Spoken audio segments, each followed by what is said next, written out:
नमस्कार। इस पाठ में, जो कि नाट्य समीक्षा का दूसरा हिस्सा है, हम नाटक की उत्पत्ति, नाटक की परिभाषा, नाटक के मूल तत्वों, नाट्य समीक्षा, उसकी योग्यताओं को लेकर बातचीत करेंगे। नाट्य समीक्षा के सिद्धांतों को समझेंगे।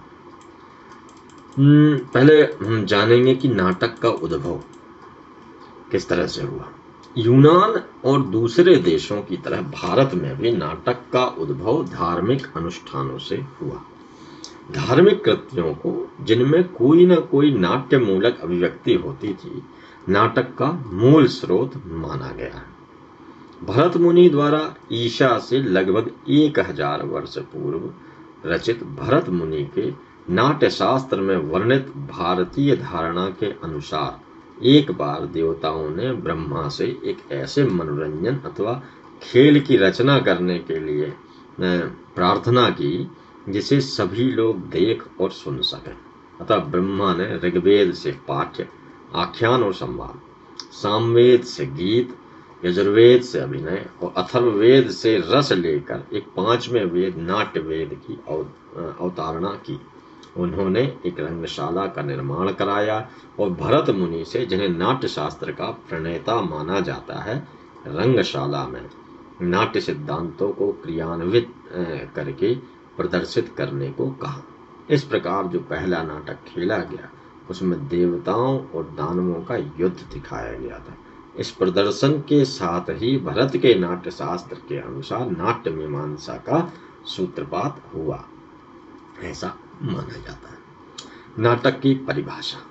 भरत मुनि द्वारा नाट्य शास्त्र में दी गई नाटक की परिभाषा के अनुसार समस्त अंगों, उपांगों और गतियों को क्रम से व्यवस्थित कर जिसका अभिनय किया जाए वही नाटक है, जिनमें कोमल व ललित पद और अर्थ हो, द्वंद्व हो। प्रख्यात व्याकरणविद पाणिनि नाट्य की उत्पत्ति नट धातु से मानते हैं। मोनियर विलियम्स के अनुसार नट धातु नृत धातु का प्राकृत रूप है। नट और नृत दोनों धातुएं ऋग्वेद काल से प्रचलित हैं। दोनों का प्रयोग स्वतंत्र और निरपेक्ष रूप में होता आया है। नट धातु का अर्थ अभिनय था। भारतेंदु हरिश्चंद्र के अनुसार नाटक शब्द का अर्थ है नट लोगों की क्रिया, जिसे अभिनय कहते हैं। बाबू गुलाब राय के अनुसार नाटक जीवन की शब्दगत अनुकृति है, जिसे सजीव पात्रों द्वारा एक चलते फिरते सप्राण रूप में प्रस्तुत किया जाता है। आधुनिक धारणा के अनुसार नाटक जीवन की व्याख्या है, जो हमारी समस्याओं और उनके हलों को हमारे सम्मुख प्रस्तुत करता है। नाटक मानवीय अभिव्यक्ति का श्रेष्ठ साधन है। नाटक के मूल तत्व। नाट्य शास्त्र के प्रथम पाश्चात्य आचार्य अरस्तु ने ड्रामा के 5 प्रधान तत्व बताए हैं। पहला है कथा वस्तु, दूसरा चरित्र चित्रण, तीसरा शैली, चौथा विचार और 5वां शिल्प और संगीत। भारतीय धारणा के अनुसार नाटक के जो मूल तत्व हैं वह है विषय वस्तु, कथानक, चरित्र चित्रण, देश काल और कथोपकथन।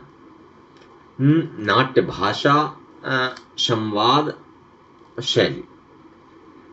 नाट्य समीक्षक किसी भी नाटक की समीक्षा करते समय नाटक के उपरोक्त जो हम तत्वों को ही दृष्टिगत रखते हुए अपनी समीक्षा के परिणाम पर पहुंचता है तथा लगभग इन्हीं तत्वों को अपनी समीक्षा का आधार बनाता है। भारतीय धारणा के अनुसार नाटक की विषय वस्तु उसका विषय है, जिससे वह नाटक संबंधित है, अर्थात सामाजिक, ऐतिहासिक, धार्मिक आदि। कथानक से तात्पर्य नाटक की कथा, उसका द्वंद्व, विरेचन, उत्कर्ष और उद्देश्य अथवा परिणाम है। पात्रों की चरित्रगत विशेषता तथा उसके अनुसार नाटक के चरित्रों का चित्रण आगामी तत्व है।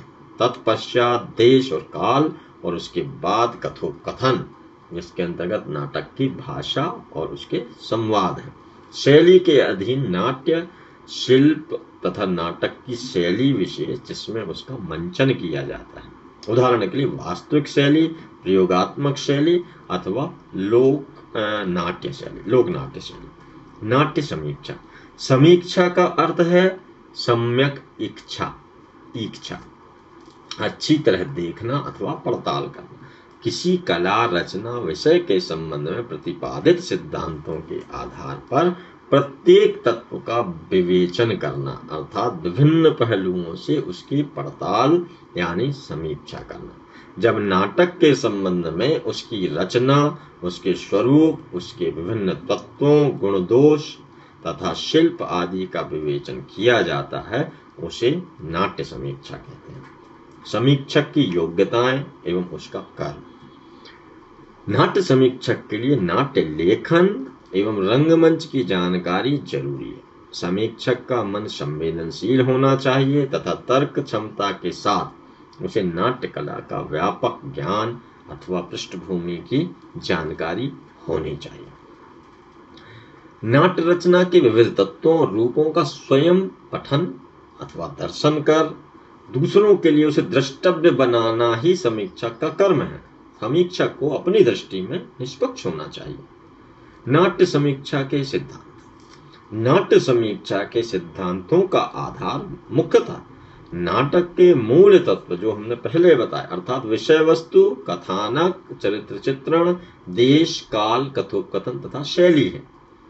नाटक की समीक्षा दो दृष्टि से की जानी चाहिए। पहली नाट्य रचना और दूसरी नाट्य प्रयोग। नाट्य रचना की समीक्षा में हमें इन प्रश्नों के उत्तर देना चाहिए, जैसे नाटककार ने किस उद्देश्य से नाटक की रचना की है तथा नाटक के विषय के चुनाव के पीछे उसकी दृष्टि क्या है। दूसरी, उस उद्देश्य की पूर्ति के लिए नाटककार ने किस प्रकार का कथानक बुना अथवा गढ़ा है, किस प्रकार के कितने पात्रों घटनाओं का समावेश किया है, किस प्रकार नाटककार ने घटनाओं और पात्रों के संयोजन में कुतूहल का निर्वाह करते हुए पात्रों और घटनाओं का सामंजस्य स्थापित किया है, या कितने पात्रों का प्रयोग किया गया है, उनमें से कितने ऐसे हैं जिनका संयोजन अनिवार्य है, कितने पात्र ऐसे हैं जिनके बिना भी नाट्य व्यापार सरलता और सुचारू रूप से संचालित किया जा सकता था, कितनी घटनाएं ऐसी हैं जो पात्रों के चरित्र विकास और कथा प्रवाह के संवर्धन की दृष्टि से उचित और अपरिहार्य थीं, उनमें से कितनी घटनाएं संभव, स्वाभाविक और आवश्यक हैं। नाटककार ने जो परिणाम निकाला है वह उसके उद्देश्य की दृष्टि से कहाँ तक संगत है तथा उस घटना के परिणाम को किसी दूसरे रूप में प्रस्तुत करने से उस उद्देश्य की सिद्धि हो सकती थी या नहीं, या स्वाभाविक होते हुए भी वह परिणाम कहाँ तक वांछनीय और घटनाओं के प्रवाह में अनुकूल है। तो इन बातों को वह अपनी नाट्य रचना के तहत समीक्षा में यह पूछता है। इस तरह के प्रश्नों के उत्तर वह खोजता है।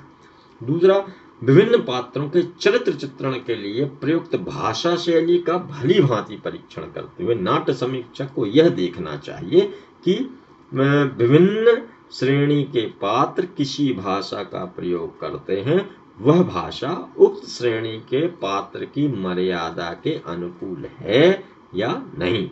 दूसरा, भाषा के प्रयोग में संभावना और आवश्यकता के साथ साथ स्वाभाविकता तथा औचित्य का भी विचार किया गया है या नहीं।